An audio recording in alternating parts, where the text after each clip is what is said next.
On today's episode, I'm joined by Nick Shackelford, and we're going to be talking about the Apple App Transparency Protocol. It's a pop-up that's going to fundamentally change how we buy media on Facebook because it affects all iOS 14 users. If you buy media for e-commerce, you have to listen to this episode, so do stay tuned. Hey guys, thank you for tuning in, and the episode you're about to listen to with Nick Shackelford is an interview I recorded on Friday the 8th of January, pending the 15th of January update, which essentially means that every iOS 14 user will get a prompt which asks them to opt in or opt out of tracking via Facebook. And that is going to essentially create a huge hole. It may be huge, we don't know yet. It's going to create a hole in data, as well as some other major ways Facebook, Apple is mandating apps collect data and apps share data and apps track data in general. So this episode with Nick Shackelford actually came in on this podcast about 7 months ago, and his podcast is probably the most downloaded podcast for 2020. He works, you should know Nick Shackelford. If you haven't heard of him, he runs Structured Social. He runs a creative agency, I think it's called Creative Constant, and then he's part of Geek Out, which is like an education platform. He's also the resident Facebook advertising expert at Founders Training Facebook for e-commerce course. So he knows his stuff. He actually runs about 100 brands in his Facebook ads manager, which is ridiculous in terms of like what his agency is doing. So he put together a document which I've shared in the description below.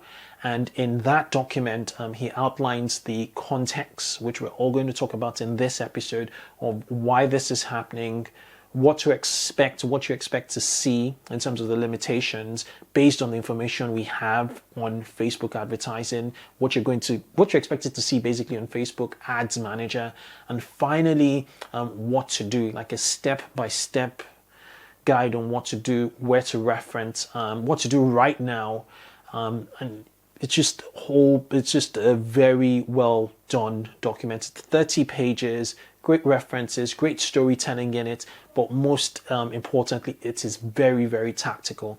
So on this episode, because I've read the entire document from cover to cover, I really quiz Nick on all of the intricacies. I also joined a Facebook webinar the day prior on Thursday, the 7th of January. And we really delved into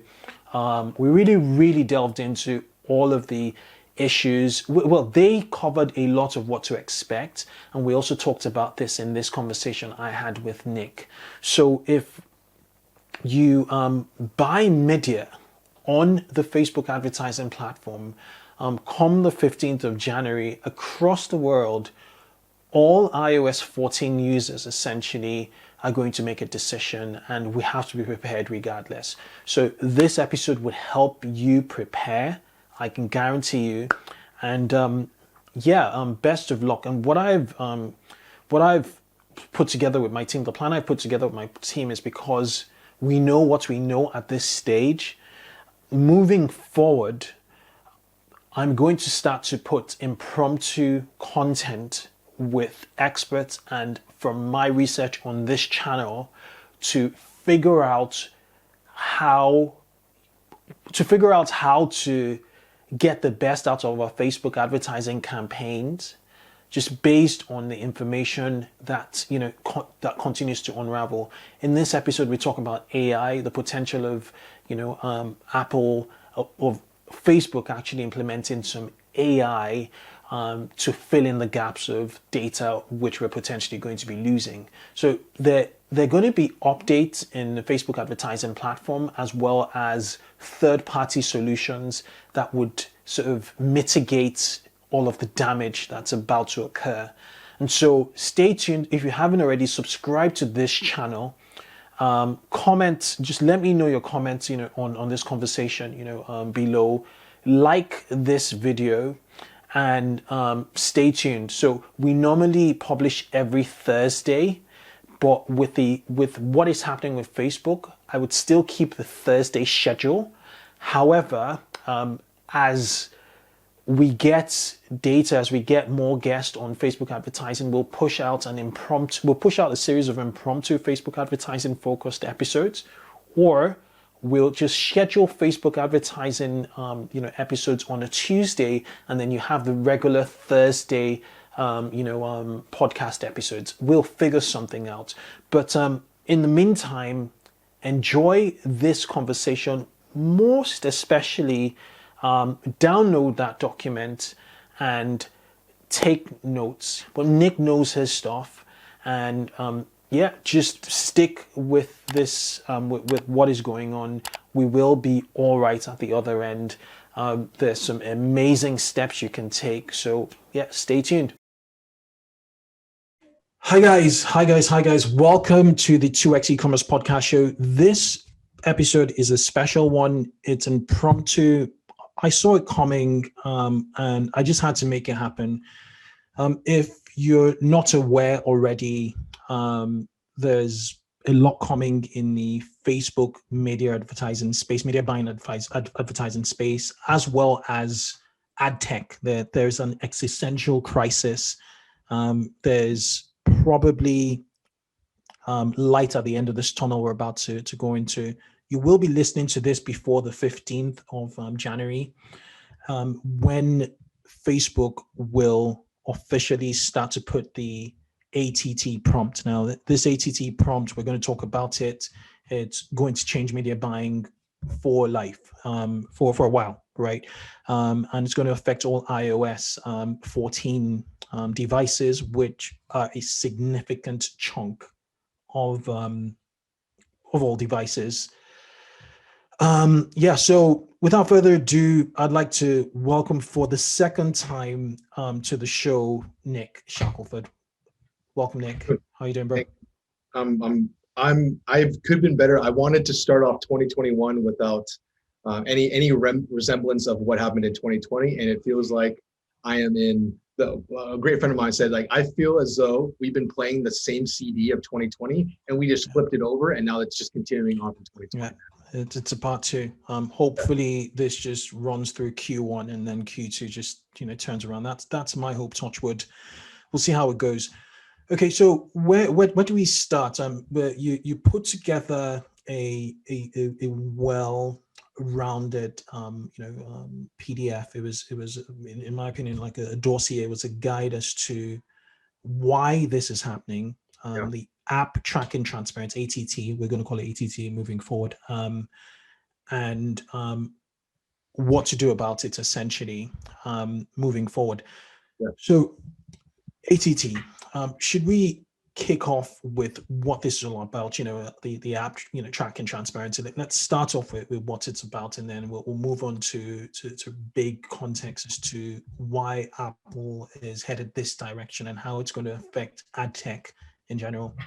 Absolutely. I think I want to back up real quick just to let everybody know why I care about this, why you care about this. Obviously, this is 2x e-commerce, right? Mm-hmm. We're talking e-commerce specifically, and a lot of this update is around the app world, the app developing world. I don't play in that world. I am through and through an e-commerce gentleman, and that's where my life has been. That's where my life will continue to be, at least in the near future.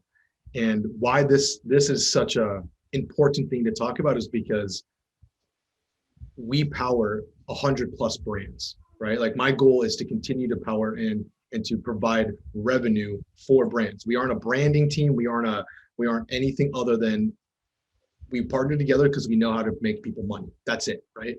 We've been doing it for a very long time. So when we get news, and it isn't like we didn't know this was coming, right? There's been all the way back from iOS 10 to iOS 11 when Safari first introduced the ability to opt out of tracking, right?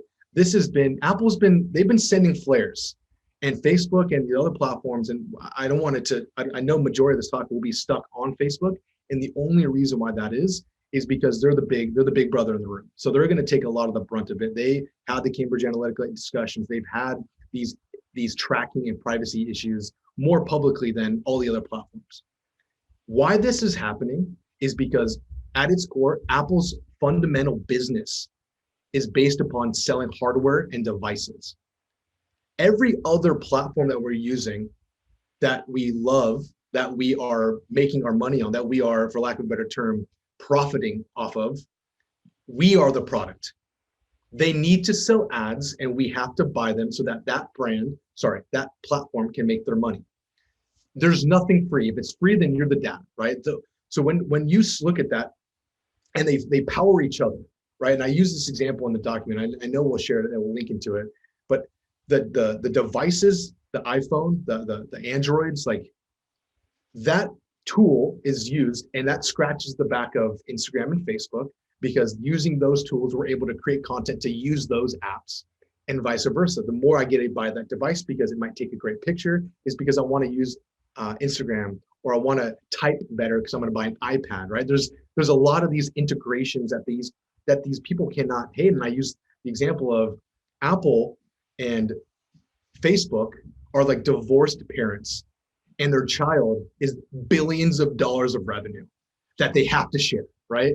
So when we look in that context, it paints this dialogue of, hey, I really don't like you. It's a bad relationship, but guess what? I really love my child.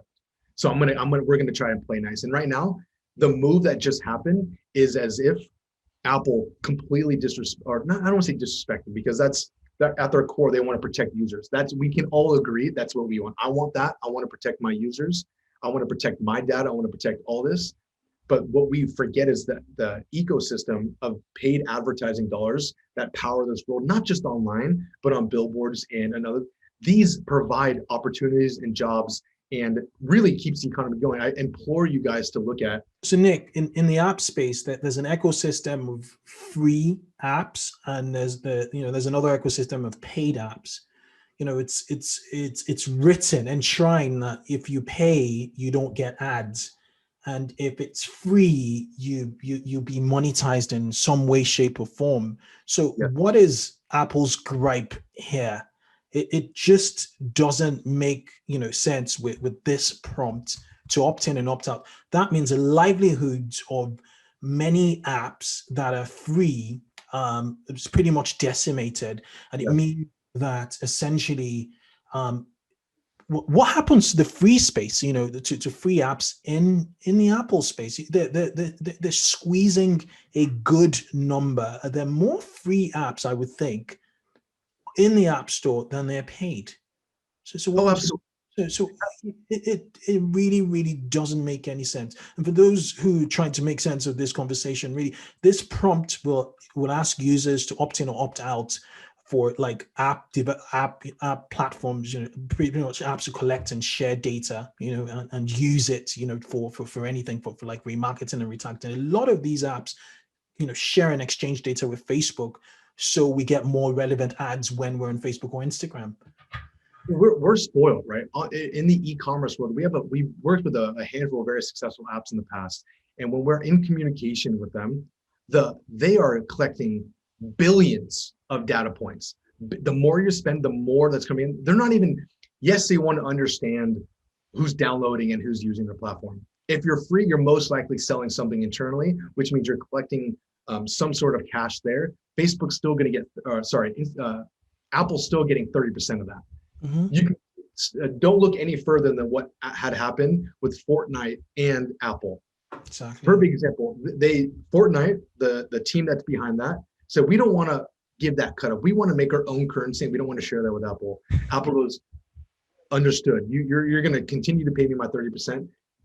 Fortnite says no, thank you. Apple says okay, let's go to court. Fortnite is still no longer. You can have the older versions, but you're not going to get the newest updates on Fortnite. Which, in a team like that where they're constantly building ecosystems and worlds that need to be updated consistently, that is a massive knock to them. And what Apple was able to do was not just take that app and go down. They went to the parent company that's developing on Apple's developer tools and go, you don't want to play with us? You no longer can use our ecosystem and our tools. So what do you think Apple would do next? An ad network, because they had an network which I believe failed, or do Yep. you think they'll license this data out, which would go against their entire "we're protecting the privacy, we're privacy gatekeepers" narrative? No, this is something that we discussed yesterday, and we are. I know you are in Clubhouse. I know I am. Yeah, I'm really taking the liking to Clubhouse. I it's an do. amazing platform. Oh, and I know Incredible. more people are like, how do I get an invite? I don't know how to get an invite. We only get 3 or 4 of these. So So, I mean, what we got fortunate enough on is because we're still trying to figure this out, right? If we're making a lot of our cash flow in this, and there was an individual, his name was Alex. I won't give his last name so nobody kind of goes and searches him. mhm. He is a tech reporter, and he was fortunate enough because of David Herman, great Facebook marketer, great marketer in general, good thoughts, No, it's not good very to go. close Yeah. friends with him, invited him to the chat. And I explained to him, I was like, Alex, you have right now multiple millions of dollars being spent a month and multiples of millions of dollars generated for brands around this world right here. And this is that room. And we're Let's take a quick break to hear from our sponsors. Klaviyo is a growth marketing platform that powers over 25,000 online businesses. Klaviyo understands every single customer interaction and empowers brands to create more personalized marketing moments. Listen, analyze, and act on your customer data with Klaviyo. Visit klaviyo.com/2x. sitting here, we're very concerned. We don't know what's going to happen. And the question got asked of like, what are they planning? Why is Apple wanting to do this? What's about to drop? One shoe dropped, that's the privacy ATT prompt. When's the next shoe going to drop? And a lot of the speculation from us as the marketers is going like, okay, you want to be an Amazon. You want to close off the ecosystem. You want to start selling. You want to, okay, I'm cool with that. Give me another platform. I want to play. He assured us as he went all the way up into Tim Cook in the interviews and said, they don't know. They don't want that. They can't, they legally, this is the Netscape Microsoft issue. That's a monopoly. Yeah. They can't take and build their own ad bump. Now, again, could they do it? It's Apple. They're the most profitable company in this world right now. I think maybe Tesla's a little bit ahead of them, but they have a lot of cash flow. They have more cash than Tesla for sure. They can afford to make a couple of mistakes and go to court. Let's be honest on that stuff. Mm-hmm. But when they fundamentally at the root of their company ethos is privacy over anything, privacy over profit, it's really hard for me to see them changing that or them not allowing or using data in some sort of way because it's not a part of the business model. The business model is tech. The business model is hardware. So if people are saying, well, if they're going to close this or if they're going to not allow this to happen, Apple has to advertise too. They have to get their information and they have to advertise as well on the platforms that you, myself, and the brands that we power and support have to play with as well. Yeah, they got deeper pockets, totally understand that, but I don't think they even know what they want. And Alex was assuring us, he goes, this is coming directly from the privacy folks, and there isn't, they threw down the gauntlet, they hit it, but they don't have a step two. They're like, how do they go back to advertising? What's their next promotional calendar or promotional moment right now after what they've just done? I don't know. Do you think Facebook, rather than attack, Apple in the papers because they went on all the broadsheets, do you think they should have gone on a campaign to educate the mass market, their users, on what is to come, to prompt them to opt in, to just turn the tide? Because Apple obviously is expecting a lot of people to opt out because of the language. If you look at the prompt, the language, allow Facebook to track your activity across other companies' apps and websites. Here in addition to other screens, Facebook can explain why users should allow tracking. The language seems to suggest people to just stop tracking. And also, when you look at the layout, so the first prompt there, the first button there is ask app not to track versus, allow. And normally, if you're trying to nudge people in, you'd probably just change the font of the background, color of the button you're trying to get people to press, and they've put it up. So you just know that Apple is trying to set Facebook up for failure here. So do you think Facebook should have done a better job before the 15th? I think they had the whole of December and half of January to kind of prep the public. I've put a lot of thought into this, and I'm with you on this. First, on the note of the terms and the words used in the actual message, track your activity. right? The general public, when they hear the word track your activity, thinks that that person's sitting in a bush looking at all the things you're doing. Yeah. Now, if it's, would you allow Facebook to create personalized advertisements of products and things that you're interested in? Exactly. If you're A lot different. And that's what it is. That's what marketing is. okay. When done correctly, it's providing information and a potential solution to a problem that you've been searching for. Yeah. That, and so that I feel the same way about this, but you're right. They took the stance, and I don't support yes, there's a lot of small SMB, there's a lot of SMBs, small, medium businesses that are going to be affected by this. And that Facebook's saying like, this is who's going to be hurt. Everybody's going to be hurt. And they wanted to pull on this, the newer individual coming here, because that's the one that's going to have the most fear instilled in them, right? Yeah. You and I have been around this for a while. CCPA, Brexit, like there's been these attacks already, and we're going to make changes on it, right? I don't have anything other to do than to solve this bad boy, because this is my entire life. Yeah. So when I sit here and I go, Facebook's, even yesterday in their webinar, they didn't spend time on going.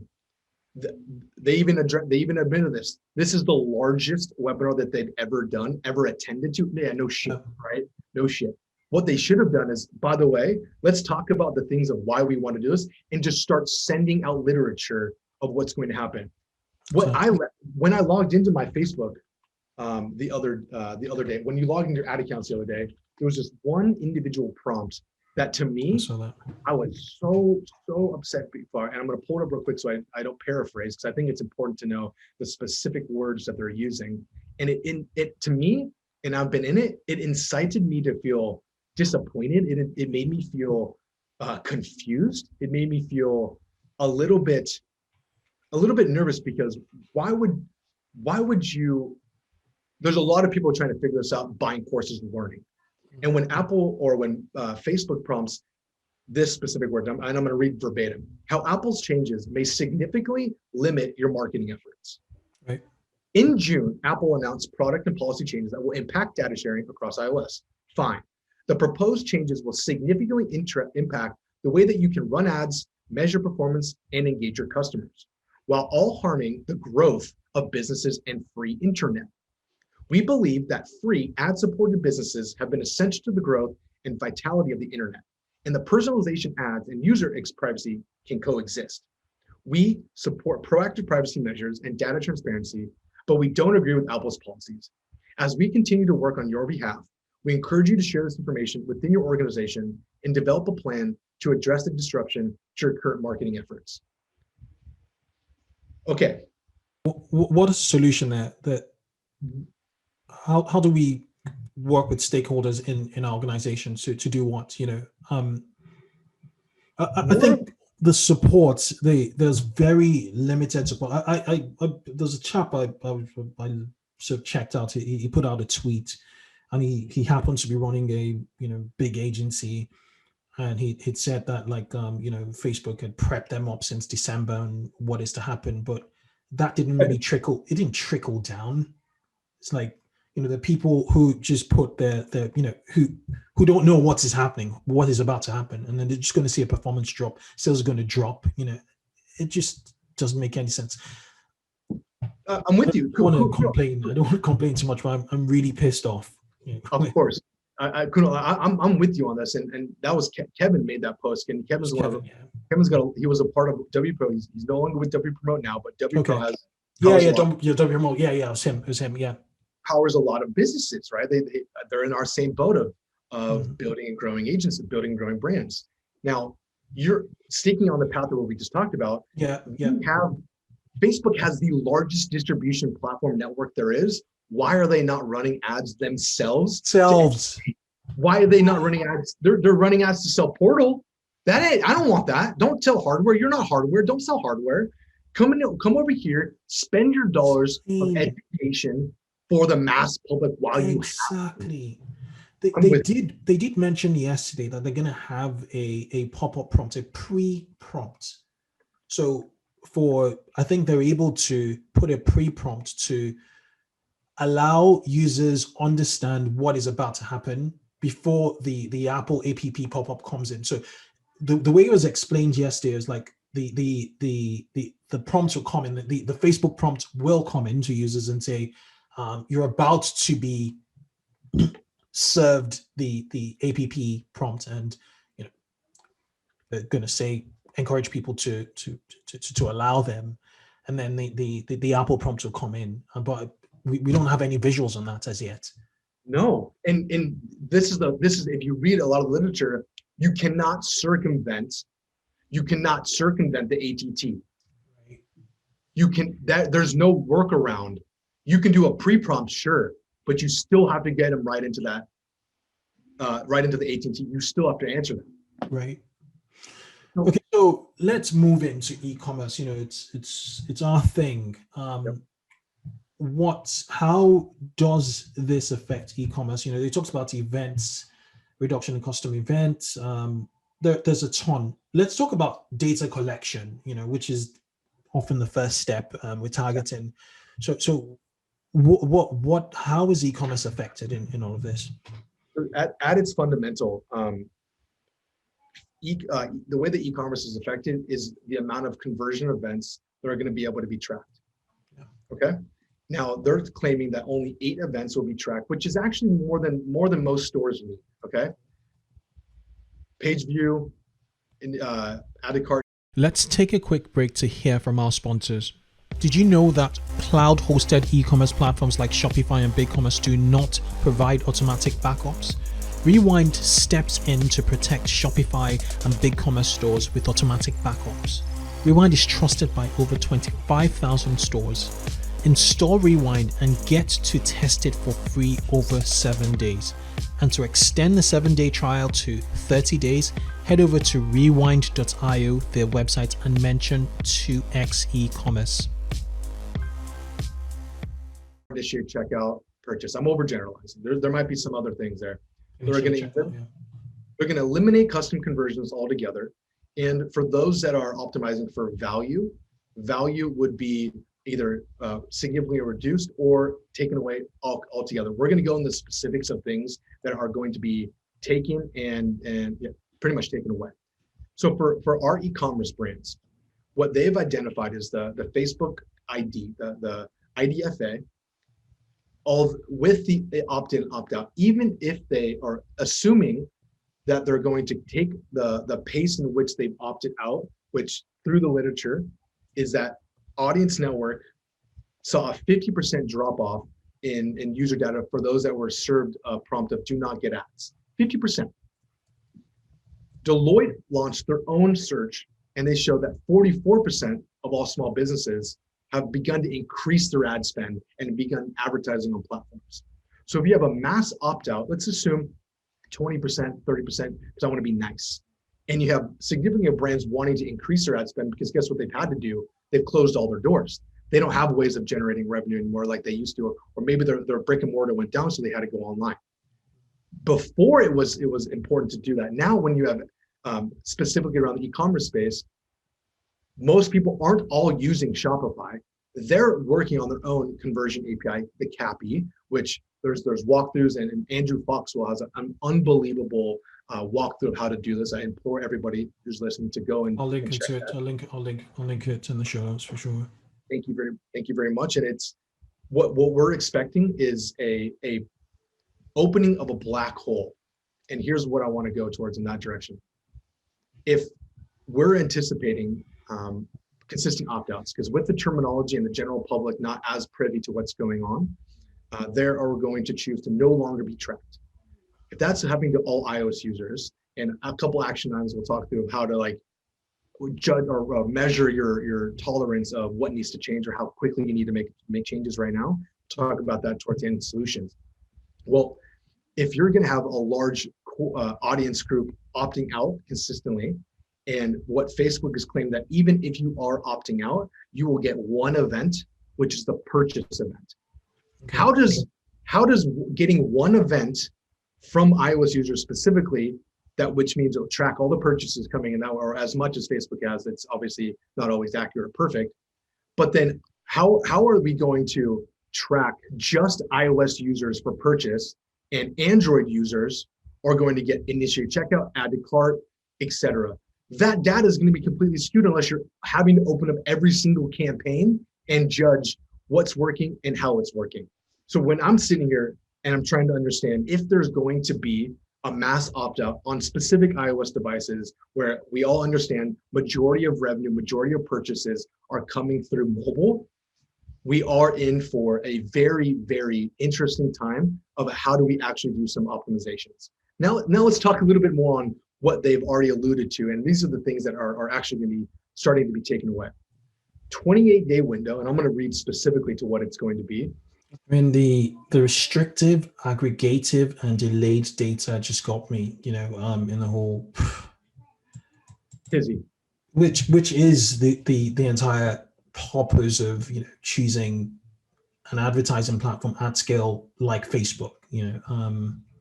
Just goes against every single. And I want to highlight this. I know we're talking a lot about Facebook, but they're the main person that's coming out with information. Our Snapchat rep, our Pinterest rep, and our TikTok rep, they are saying, hey, we have updates and things are coming. Their platform isn't as sophisticated and as nuanced and deep as Facebook. So that's why there's a lot of this focus here, is because these are really the only individual where they have a bulk of your revenue for most of the brands listening and most of the brands that you power if you're an agency. And if Facebook talks about, they're going to introduce the AEM, Aggregated Event Measurement, which is going to fundamentally, how I understand it, they've been collecting data for years and a lot of data points across the board. So they're going to have to build their own ecosystem of leveraging their AI to start filling in these holes of these iOS users and give a little bit of ways to make a determination of, should I continue to spend or should I not continue to spend? Right. So do you think there'll be nudges and suggestions on the performance of a campaign where Facebook actually uses AI to hint media buyers on what to do, given the fact that they're pretty much moving in the dark in many cases? They would have to I imagine it's going to look similar to what the learning phase looks like, right, where it has still in learning. It might be like still in AEM. Continue to opt in or continue to push forward, continue to spend or continue to that feedback from it. Well, that there has to be some sort of because when you look at, but then it leads into, okay, you're only going to get 8 events tracked. That's not, I'm not too worried about that. That's okay with me. A lot of the way that we make decisions, at least on our team, and the way that I teach those that are going to make decisions are based upon earlier success metrics. Exactly. Cost per cart, checkout per stepping up the channel, up the funnel, right? So let's break this down to use a sorry, Nick. I just want to be very thorough here. So, come whenever, the 18th or the 25th of January, log into my account. I have a campaign. The objective of that campaign is purchase. I have it set up in CBO, right? I have like 6 ad sets in there, various targeting. What happens? Can I still see my add to cart events? Can I still see my initiate checkout events? Let's say I've chosen those 8 events, view content, initiate checkout, what's it called, add to cart and purchase. Would I see all of that? And what about this delayed data, the aggregative data? Where do the restrictions actually come? What would I see on my dashboard as compared to what I see now? How would it be restrictive? And when they talk about event prioritization, does that mean that I'd only see purchase events? Does that mean that the ad to sets would be suppressed at a more granular level, and when I go into my events manager, I could see all the events that Facebook is able to pick up based in this new system? Do you want to sort of break down what you think will be coming based on the information that we know for now? I will. Yeah, I think so. Again, I have to put the umbrella on. This is again continued speculation, right? Yeah. We've worked within Facebook for a very long time, and there's days where things don't work, and you're like, oh, they must be working on it. So I envision that this is going to continue on for the next month, 2 months, first quarter. Let's assume this is a first quarter thing we're all going to go walk through. Yeah. How I understand it, the prioritization of the events is those that are leveraging or those that are trying to optimize for earlier events, view content, add to cart, initiate checkout, and your actual goal is purchase. That strategy will not work because the only goal that matters to you is purchase. That is the only goal. So if you have other optimizations across your campaign other than conversion for specifically purchase, I don't want to say just because I know there's other ways that other brands leverage. Maybe they want leads or something. Whatever that end result is, the most valuable one to your business is the only event that one user is going, as they go through all of them. If they drop up at add to cart, guess what? That's it. You're only getting data up to add to cart. If they get to the final purchase, you will actually get the full view of that purchase if they if they allow for them to be tracked. If they aren't being tracked and the purchase event does happen, that still will show the purchase, but you don't have any costs of how much it took your dollars to get to that purchase. So it would only show my events manager rather than my ads, rather than an ad set or an ad. It would not attribute to an ad set or campaign. It would only show in the events section. No. In your ads manager, it will still show you all the events that consumer took through. So if they did view page, if they landed on home, it viewed, they initiated, they added the cart, that purchase will show. It won't give you all the information. This is my speculation. Right. The information across the earlier one. Okay. So there is the end, not the path. There could be a view of a lot of purchases and nothing else in between. Right. That's how I envision this happening to us. So from a campaign management, standpoint, if you're, if you know that your cost per add to cart is $2, for instance, and you know that if it starts to verge towards $4, there's something wrong. You don't get those signals anymore because it's essentially only giving you the purchase, the purchase event for the opt-out, for the opt-out group of people. So moving forward, it all depends on the percentage of opt-outs and opt-ins. And do you think Facebook is going to give us that data? I'm going to put my tinfoil hat on real quick. You remember when Axiom was powering a lot of the behavioral and interest targeting? Yes. A bit ago, okay? Facebook made a public stance after the whole Cambridge Analytica issue, and they made a public stance of, this is gone. This is no longer in. If you are using this information, you are no longer be able to get availability to it. Yeah, Axiom, yeah. The phone call that we had with our rep was very, very drug-like, meaning drug dealer-like. Let's take a quick break to hear from our sponsors. Klaviyo is a growth marketing platform that powers over 25,000 online businesses. Klaviyo understands every single customer interaction and empowers brands to create more personalized marketing moments. Listen, analyze, and act on your customer data with Klaviyo. Visit klaviyo.com/2x.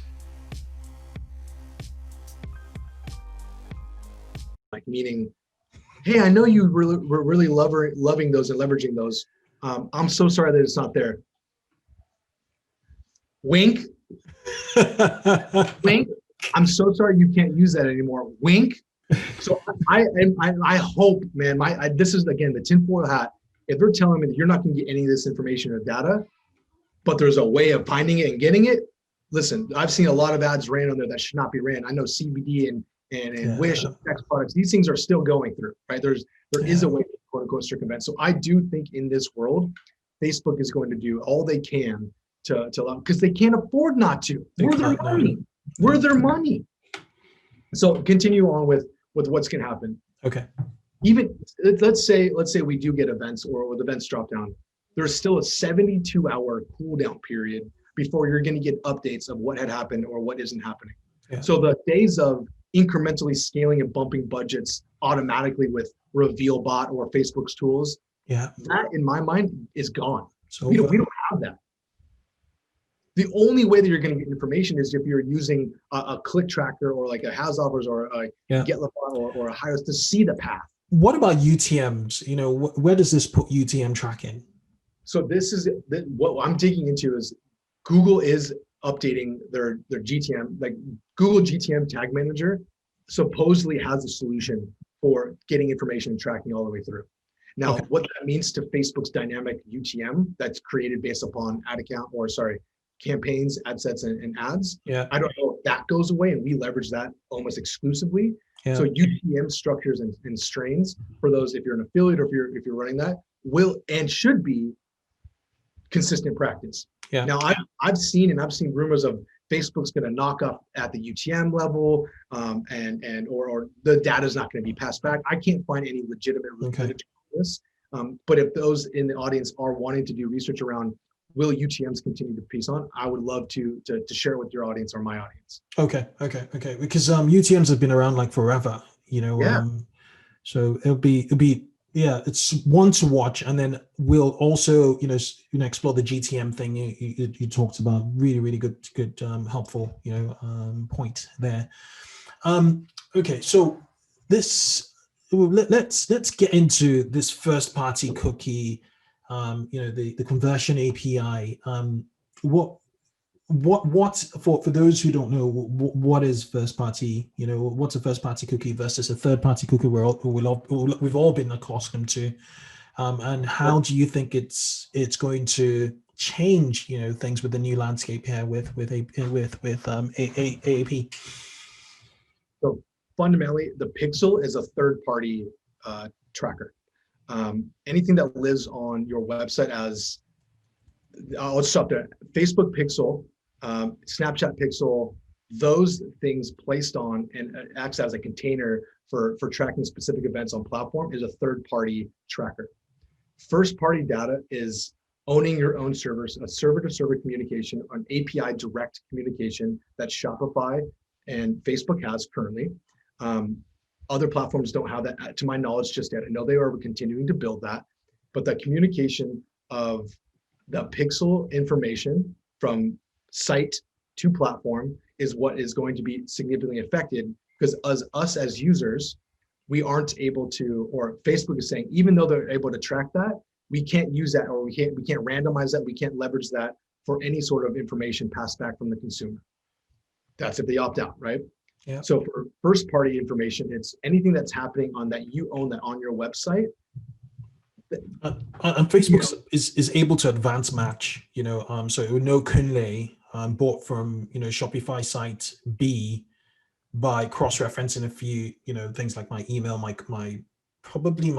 would it, for a first party cookie, what other data points will Facebook have to identify me, Kunle, on a website, because it in theory cannot use its third-party cookie, the third-party cookie installed on the Shopify site in theory, through the pixel that is, to identify me. So how would it exclusively use first-party cookies to identify me? Would it be my email address, my email ID, or some other unique identifier?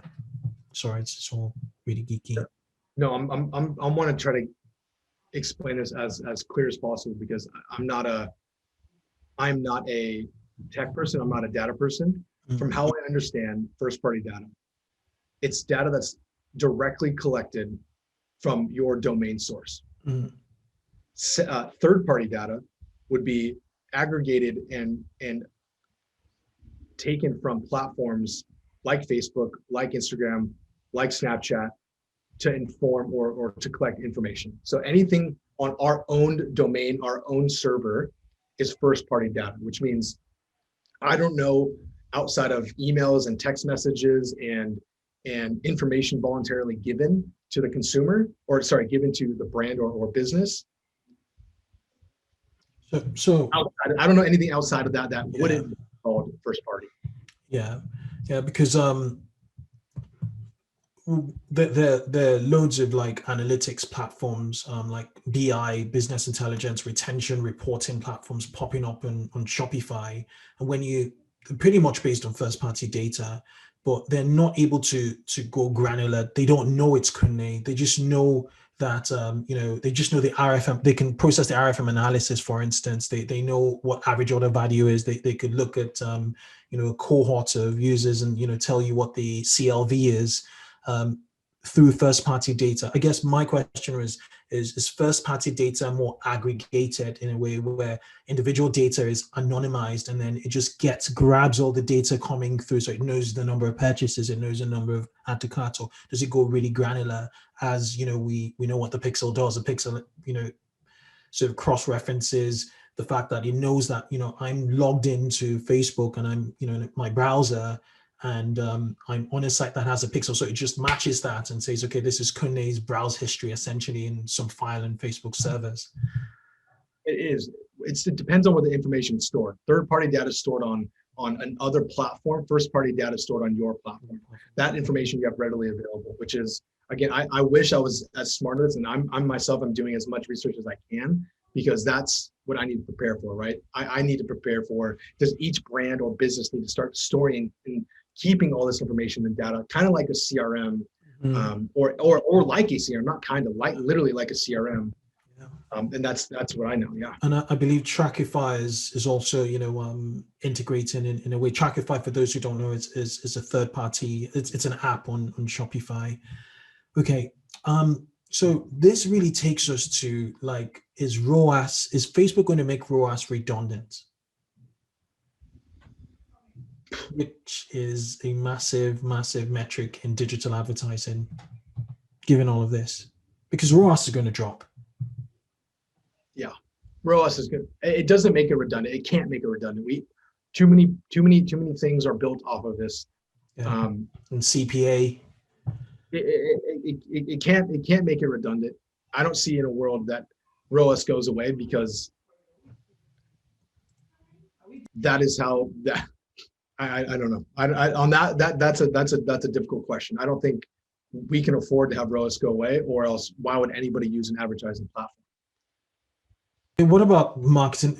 So what metric moving forward, should sort of marketers start to embrace, given the lack of visibility coming forward? What should we start, using essentially to guide us and in this very wild storm ahead of us? No, this is a great question. This is what we've been answering for a while.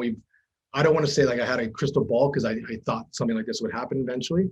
We used MER, or simply put, site-wide revenue, site-wide profitability. Any dollar in or any dollar out on advertising or costs, whatever you want to bake into that, to your site-wide net or top-line revenue, whichever you are measuring against, which again should be how everybody's measuring this, right? If Facebook is telling us they're getting rid of 28-day window of attribution, if you're building companies off of that large view, it needs to be shrunken all the way to that 1 day, that 7 day, because nobody's ever going to go broke optimizing for the shortest window click specifically and measuring how much money they have in at the end of the day after they've spent their dollars. Yeah. So when we sit here and go like, what are solutions? Because I know we have to come to that point of like, what do we do next? This topic is, I think we have to do a part 2 or part 3 on this as more things develop. But for tangible takeaways, for those that have sit with us through this back and forth of discussion and openness, is we have to diversify. We have to diversify the platform. And it's no longer what will Facebook do for me, but it's what will my collection of platforms I'm using to acquire customers do for me. Yeah. That's the first step. That's, if you are over leveraged on a single platform, there's been no better time than now to change. There's been no better time now than to change. The second would go right. Sure. Yeah, go ahead.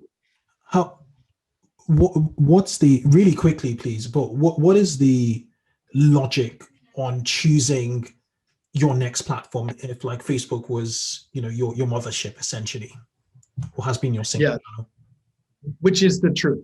Facebook is our mothership. We are over leveraged on Facebook specifically.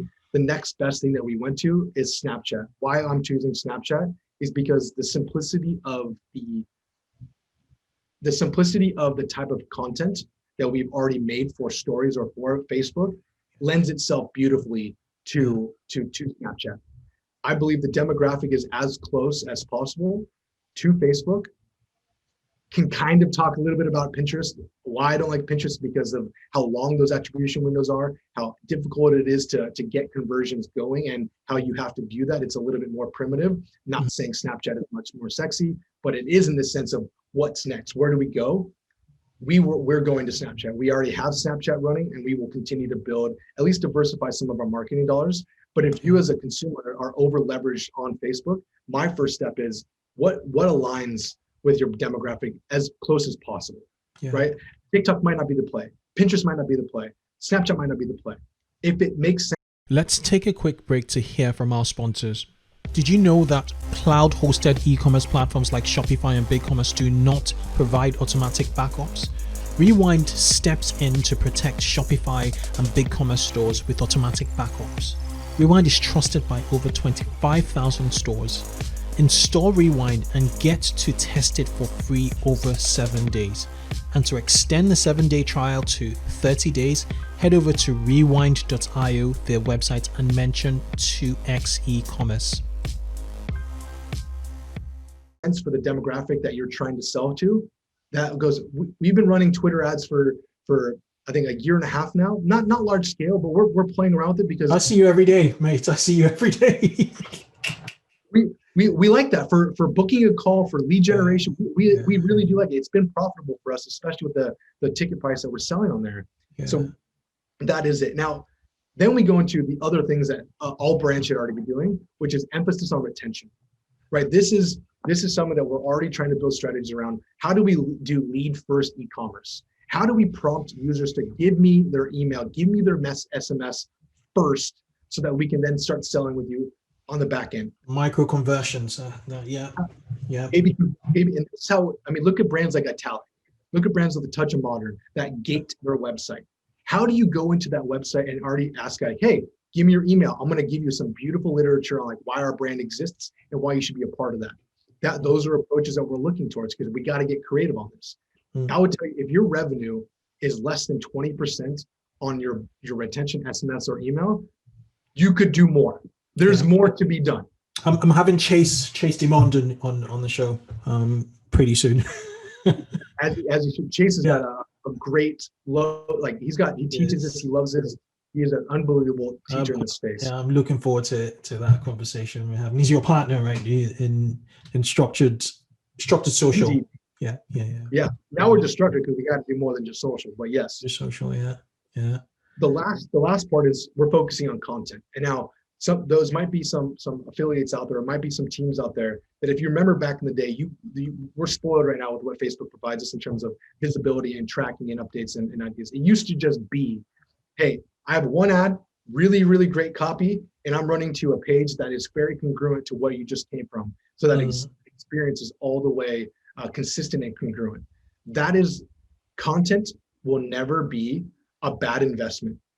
A clear piece of content that is communicating why and where a consumer should be finding you or purchasing from you, that is where you should be investing. If you have any dollars where you're like, I don't know where I'm going to go right now, you need to go find a solution, whether it's hiring in-house at a designer, a creative director that understands to communicate your brand, or some sort of platform like the one that like Design Pickle or No Limit Creatives, brands that are able to make iterations, because it's a massive volume testing play, especially as we need to find more things that work rather than going micro changes in platforms and campaigns. What do you think about like narrow product launches, narrow funnels, where, as you said, content, you build out a page for a particular product, and then you pipe in Facebook in, so there's no distortion, more or less? Well, this is why I think there's going to be a rise of headless websites. Right. There's going to be a rise of no navigation. There's going to be I click this ad, and this these is pages. This is I'm not saying you go run to ClickFunnels. It might be the easiest tool to use. Zipify, Shogun, these platform builders, these page builders is where we want to continue to go, because that experience, if we can control the whole thing, there are tools that are going to give you the idea and understanding of how far they went down, whether it's a Hotjar, whether it's another tool that's tracking what the user is doing once they hit that site. That's where a lot of this focus is CRO, is once they get onto my place, how do I make sure I do my best out of it? Before, again, we've been spoiled. You can launch a product and you can test it. The drop shippers of just running an ugly page may or may not be able to survive what's about to happen. Right. Makes sense. Yeah, makes sense. And if you continue to focus your attention on audiences, on people, you get that product market fit, at the top of the funnel. With retention, you kind of ride the storm, and you use marketing efficiency ratio as your North Star. You're really doing big boy stuff. You're rising above all the more tactical things of the now past, I think. That's where it is. We are focusing on in the type of content we shoot. This is why we invested heavily, almost at a loss in 2019 and 2020 on building an iteration team and building a studio and hiring out. Is how do we get to the point where the models, the race, the gender, the size, the location, the inclusion of product at what point we're optimizing before the video is even shot, so that when we go back and analyze why do we think it's working, and we start getting like, we have 3 white individuals, 2 males, 1 female, then introduce product. Like, we're trying to optimize so far away from touching platform first, so that when we go back to analyze what's working and why it's working, I don't need my Facebook to tell me. I can look at the ad and I can look at the videos and be like, that's why it's working. That's why it worked, exactly. Somebody shared a guy, this guy's a dropshipper, but this guy it was crazy what he did. He was trying to sell like cabin wallets, and he'd known like a D2C brand that was selling, the cabin wallets for like $100, and he found it on AliExpress for like $15 or so, $10, I think. And then he went into that particular D2C brand. I don't know the name of it. I think it's called Cabin something. And he looked into the tagged, the IG tagged, where like, customers really tag, your brand. Yeah. And then he found that somebody tagged one of the most liked photos there or post there from the tagged was in front of a Wrangler, a Jeep. So he just put up creative on a Jeep and the wallet. He did something very similar, put it up on Facebook, and geez, he was able to scale. And as much as I don't really ascribe to drop shipping, I just found that that hack, that reverse engineer, that was like genius. That's the hacks. That's, I don't even want to call that hack. That's just like having the foresight and understanding, like how to trackable way of doing this. And I did a talk 2021 Outworld of building conversion content specifically, and this is a free thing. I'm not pushing anything. There's just go watch that. I'm going to link to it in the show notes. Okay. Then I know we're about to jump off, and I want to give 3 things that people need to do before this stuff happens. You need to go look at your attribution window, 1 day, 7-day, 20-day click only. Where are the majority of your conversions happening here? Check your month over month changes. Okay. Inventory it. In January, February, March, April, whatever the month is for the year, previously 2019, however long you've been running, take an inventory of where your lift is. You might find out that, hey, I get majority of my purchases in the first window anyways. I'm not worried about losing 28 days. Take inventory of this. Second, you need to go into your device breakdown of where revenue is, your cost per purchase, cost per checkout, all the metrics of your funnel per month, per device, for however long you've been live. This is going to give you this reservoir of information so that you can start to comp like, okay, what happened in January 2019, 2020 is this how much revenue we had coming from iOS and Android or desktop. Yeah. We have to start storing this information in a very clear and mindful way. I'll provide in about a week to 2 weeks, once we get all of our data exported and understood, how we're visualizing and how we're keeping things in line. So you'll hit back up for that. Okay. Would you is that document a living document? So do I share the link or the? I will share. Would you update the document you shared? Okay. All right. Cool. Yes, it will. This will be a separate sheet that will be a separate. Okay. Cool. I'll give it back to your audience. Of course, they've been so kind. Appreciate it. The last thing is I'll share another document of taking inventory of your ads, all the ads that are working or not working. Why is it working? Is it my hook? Is it my product description? Is it UGC? Is it validation? This is just a simple sheet that we can look at as non-technical analyzers of performance, whether it's good or bad, just so we can start to look at trends. Because if you're not tracking or looking at what's happening on the creative side, even if it's an image versus video, that is going to be where we all need to go. Moving away from the dedication or the reliance on what Facebook's providing us, to us knowing like, oh, that is working because I talked about my product in the first 2 seconds and it's being held in a hand. We're building that out. That's going to evolve. That's going to continue to get better. That's where everybody needs to go, brother. So yeah, makes sense. Nick, thank you so much.